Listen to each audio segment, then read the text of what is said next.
আপনি কি জানেন চিতা পৃথিবীর সবচেয়ে দ্রুততম স্থল প্রাণী, তার অসাধারণ গতির মাধ্যমে আল্লাহর সৃষ্টি প্রদর্শন করে। এটি শুধু শিকার ধরার জন্য নয়, বরং আমাদের শেখায় লক্ষ্য স্থির ও পরিশ্রমের গুরুত্ব। চিতা তার শক্তিশালী পেশি এবং লম্বা দেহ ব্যবহার করে খুব দ্রুত দৌড়ায়। শিকার ধরার সময় সে সতর্ক, লক্ষ্যভিত্তিক এবং সঠিক সময় আক্রমণ করে। আল্লাহ আমাদের দেখিয়েছেন যে প্রতিটি সৃষ্টির মধ্যে নিখুঁত পরিকল্পনা ও দক্ষতা লুকিয়ে আছে।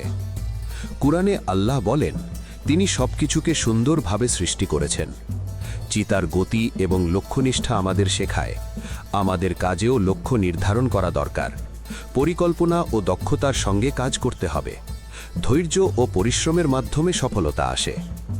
চিতা আমাদের শেখায় লক্ষ্য স্থির করা, দ্রুত ও নির্ভুলভাবে কাজ করা, আল্লাহর সৃষ্টি থেকে শিক্ষা নেওয়া।